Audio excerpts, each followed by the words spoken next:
Ini udah disuruh tegas sama polisi tapi tetap aja nggak denger, nggak tahu. Suruh social distance nggak. Kacau ya. Itu maksudnya sampai di Jakarta tidak akan mendapatkan stereotip dari siapapun. Dan moga-moga begitu sampai Jakarta, sampai di bandara, semuanya juga sehat. Kemudian kita dicek rapid test. Oke, sudah ya. Ini positif.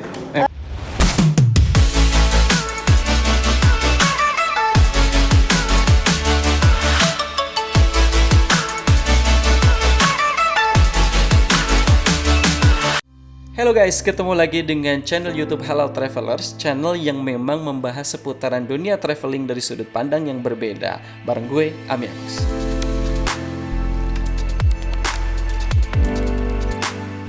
Kali ini gue mau bicara tentang bagaimana proses kepulangan gue dari Algeria menuju Indonesia.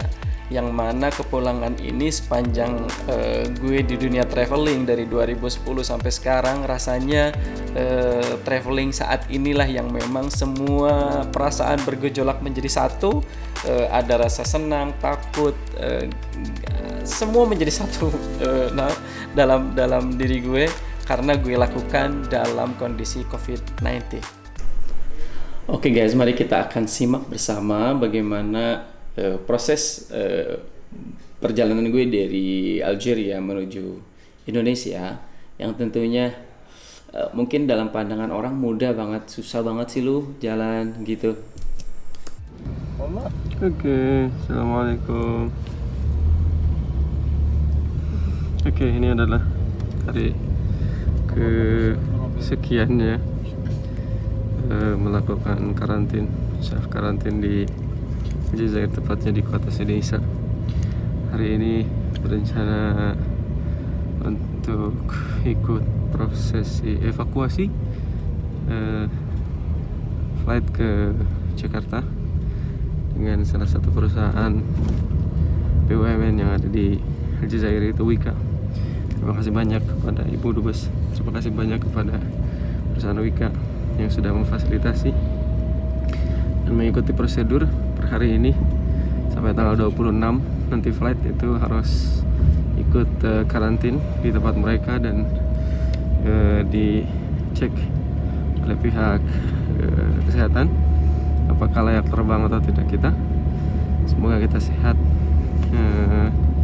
semua kita sehat. Mir kecil juga ada. Oke. Insyaallah tanggal 26 kita terbang. Rutenya transit di Doha, kemudian lanjut ke Jakarta. Nah ini kalau gue boleh jujur nih ya, ini perasaan bertumpu jadi satu.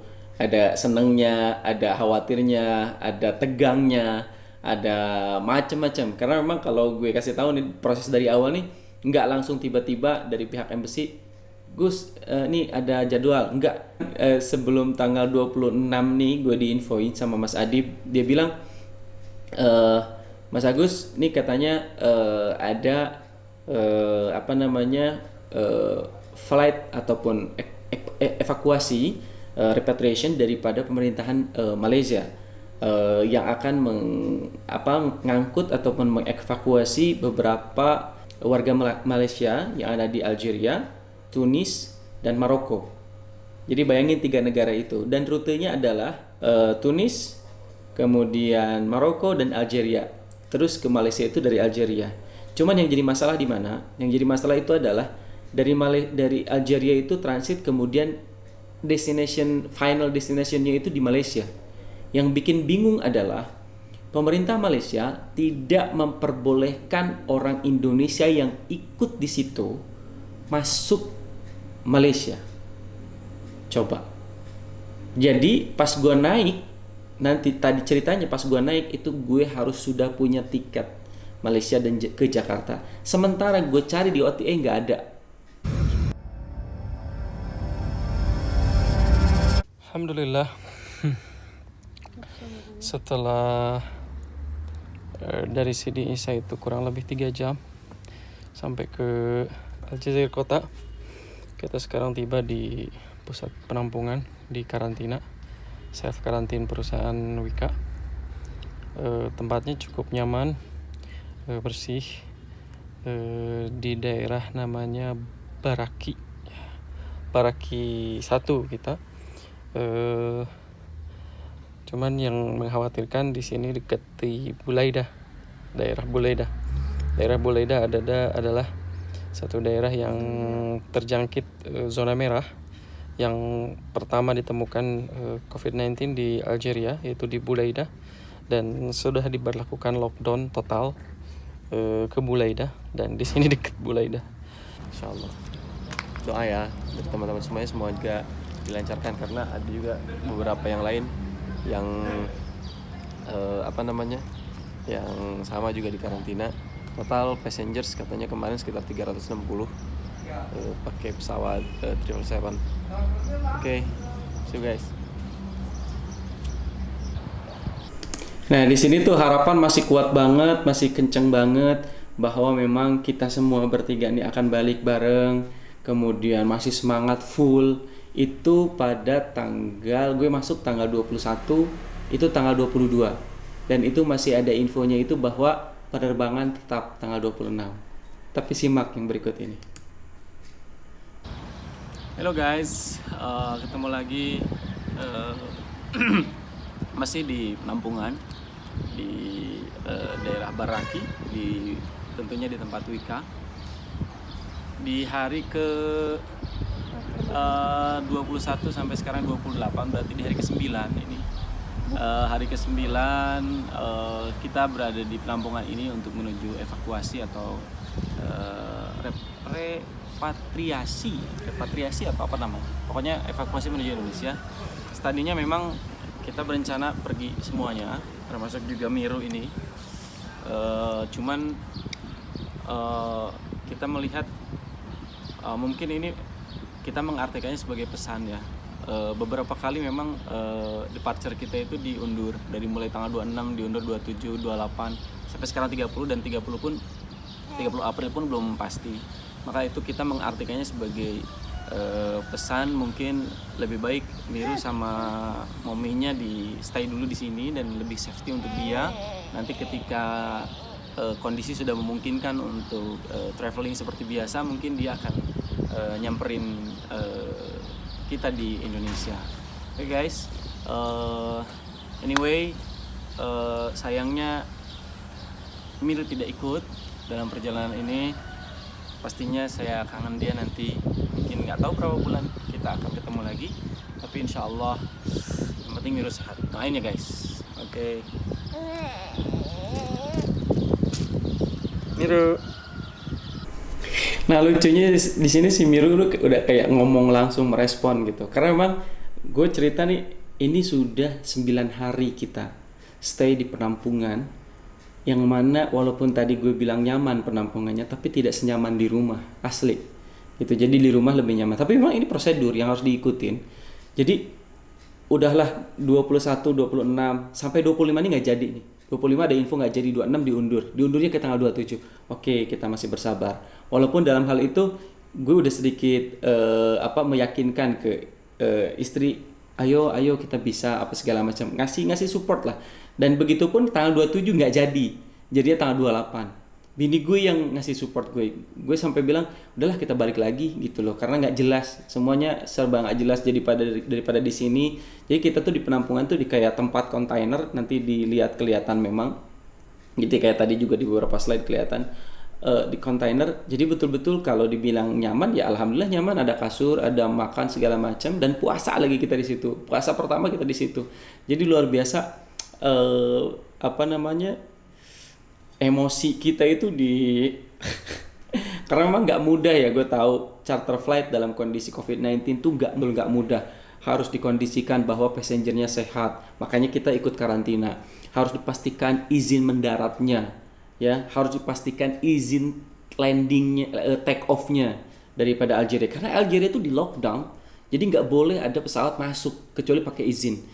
Akhirnya waktu itu kita memutuskan bahwa ya sudahlah, Miru sama maminya tinggal di sini ataupun di Algeria, nanti ikut balik ketika kondisi sudah aman.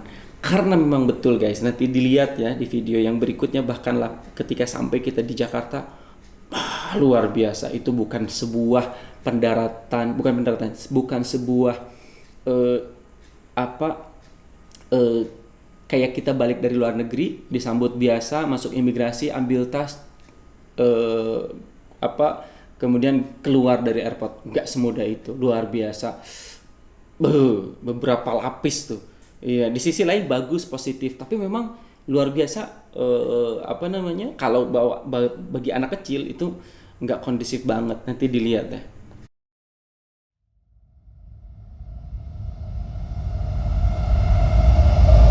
Oke guys, hari dimana yang dinantikan tiba.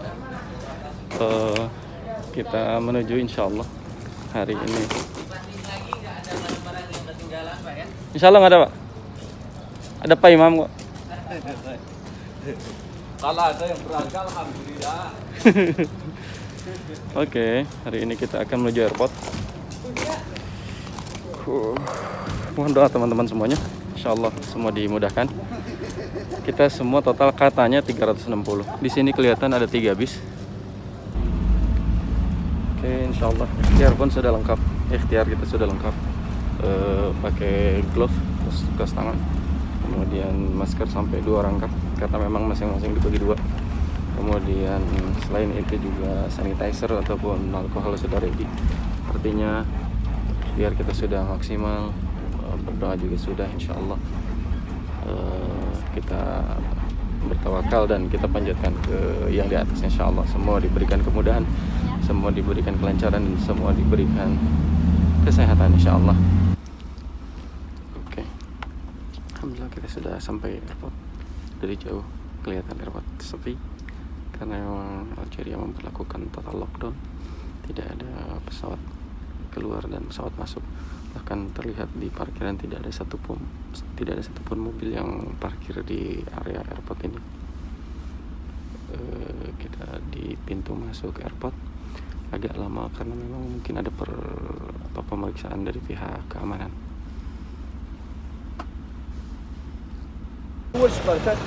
Alhamdulillah sudah sampai airport. Luar biasa banyak banget teman-teman Indonesia yang akan dievakuasi ataupun mengikuti repatriasi. Tampak di depan saya luar biasa banyak. Makanya di info 360, memang betul-betul 360 orang.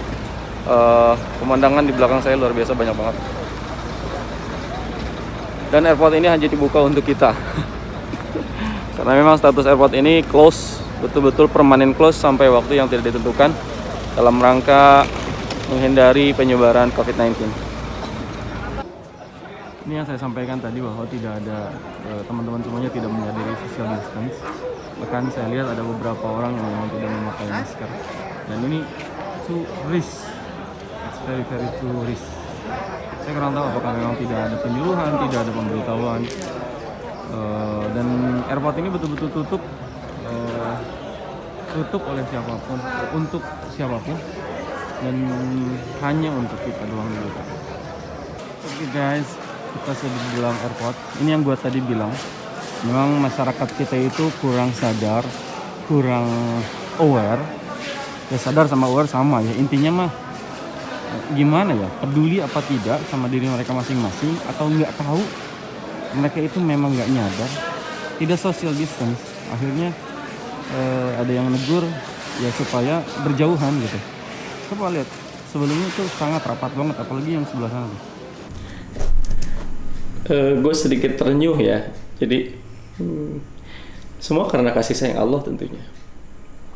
Bayangin 2 bulan kemudian lockdown, makanan pun kurang friendly, waktu pun beda jarak jauh 6 jam.